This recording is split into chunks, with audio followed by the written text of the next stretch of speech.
Good morning, and welcome to another version of Rehabilitation Hospital of Indiana, RHI, Stories of Courage, Hope, Attitude, and Inspiration. We want to thank our generous sponsor, Wilson Kehoe Winina. And today, our special guest is Jody Davis. Hi, Jody. Thank you for coming. Hi, Janine. And just talking a little bit, RHI has been a huge part, A very big part of my life. For the last, I came here 4.5 years ago. So I had what's called a spinal stroke. It's a little chip, fell off one of my discs into the blood system, and within 45 minutes, I had lost use of both legs. Luckily, my husband came. I was at the Monon Center playing pickleball. Which is her game. Yeah, my game. And picked me up, and they had to kind of almost carry me out of the place and took me to St. Vincent's Emergency. So by the time I got there, initially it was a lot of pain, but within, like I said, 45 minutes, I was just kind of numb from the waist down. So spent a week at St. Vincent's, and then they moved me over to RHI. A little scary, but luckily I had a daughter who was a nurse and temporarily unemployed at the moment, but she drove me over here and we got me settled in, and fantastic unit that I was in. But then I spent 2 weeks here at RHI with rehab. Now, obviously, with your daughter having a little bit of inside information, was she your advocate to come to RHI? Yes. Or was there, okay. Yeah, she kind of knew where the best place was to go. So. All right. And then you said you were here 2 weeks? 2 weeks. Okay, so talk a little bit about that. A little scary at first. I've never been in the hospital except to have 2 kids, and that was short term. So I had a wonderful older lady who was my roommate. So she had been here a while and kind of helped me initially.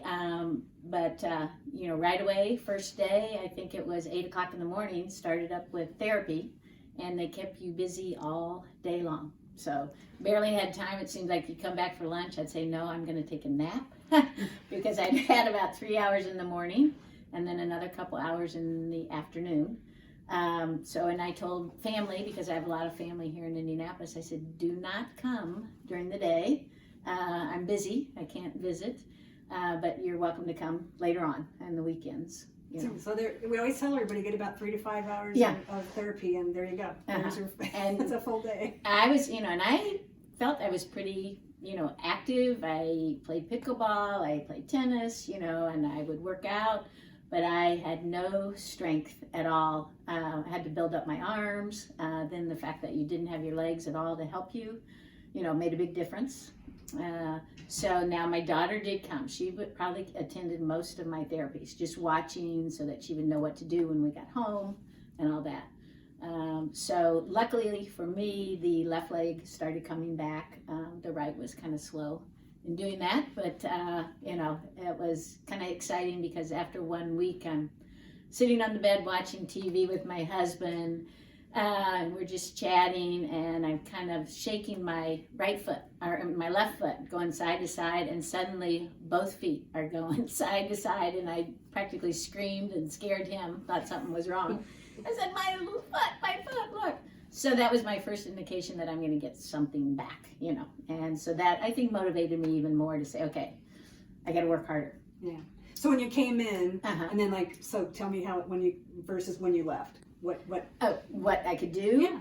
Yeah. Well, the other part is part of my therapy, because I saw that they had a swimming pool. They got me in the swimming pool, and that was my second week.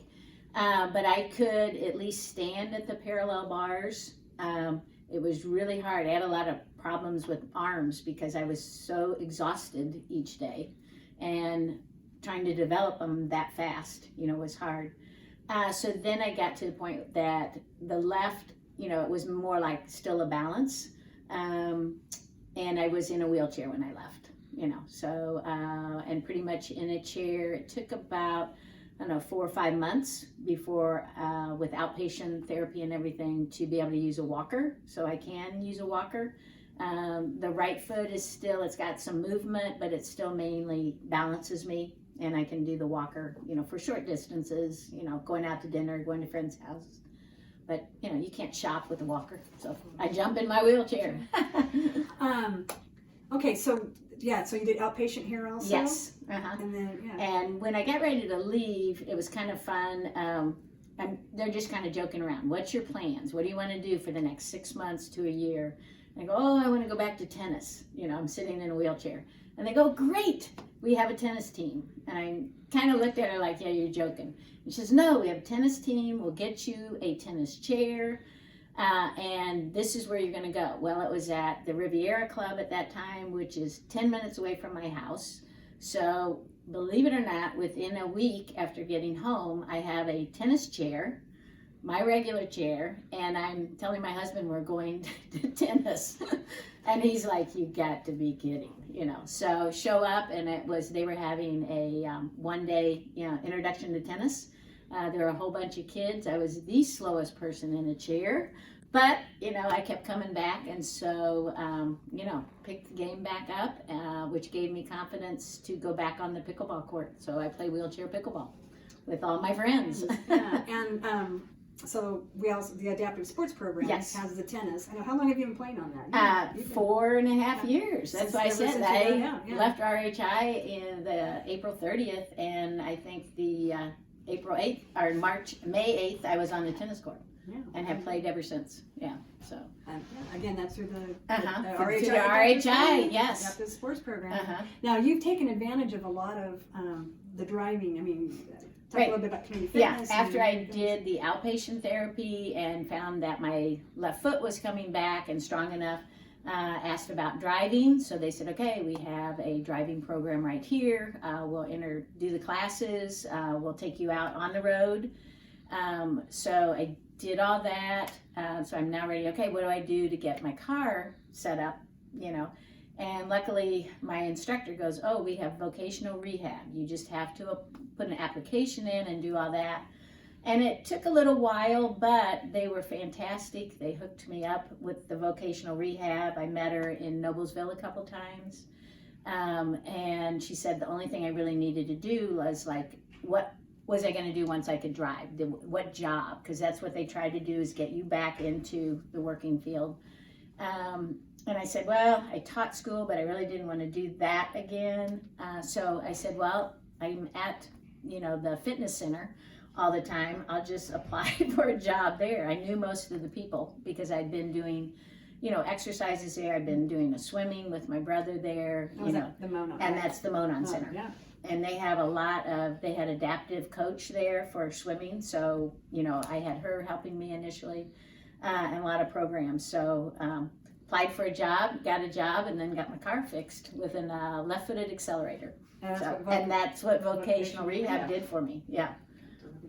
And then you've done, I think you did community fitness. Let's talk about right. I also found out before I left here that they had a community fitness, which is in the evenings. I think it was like 4:30 to 5:30, a couple days a week.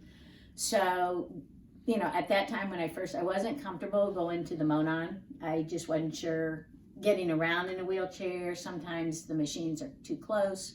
I knew the machines here from being here for 2 weeks, so I got involved in that. And so I would come twice a week, for about 3 months. That worked out really well. And then by then, I felt strong enough that I could go to the Monon, and start participating with that. Very good. But I also met a lot of people, like a gentleman who was a water skier, and I think he did a whole bunch of other sports. I met another gentleman who got into golfing because they had a golf cart that will lift you up and continue, playing the game of golf. So yeah, because I know in community fitness, there's a lot of folks that do come, and it's a friendly community. It is. You see the people every week. So again, that's something that RHI does. I think it's now on Tuesdays and Thursdays. We'll come back to that. And last, then you also participated in one of our research. I worked with Dr. Hornsby, and he worked with therapy, and it's more intense therapy.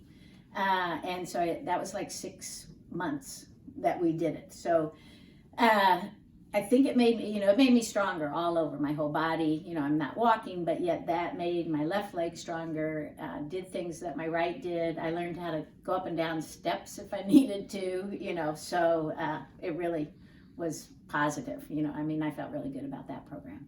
and I definitely think it's helping a lot of other people. Yeah. Well, Jody, thank you. You've been involved in a lot of stuff at RHI. I mean, Oh, yes. I don't mean to sound trite, but it is very inspiring because Oh. how much it's touched your life. It really has, because I think, you know, my husband always says, because I don't know how you do this, because you never have been down. And I said, because I had all the right positive things. I had people around me, friends, family. RHI was a positive. They never said no. They said, we'll work it out, you know, and that's what was neat, no matter what you wanted to do. I mean, from the nurses to the custodians to everybody in the building was, you know, go for it, girl. Right. Well, thank you for coming out. And again, if you know Jody, I know you have a lot of friends. I know you have a lot of friends out there. There's going to be a you can click on there to get the foundation. But she's a great example of all the different programs that we have here at the hospital and things through the foundation, the adaptive sports program. Oh, absolutely. And so we thank her for that. So thank you very much. Thank you. See you next week.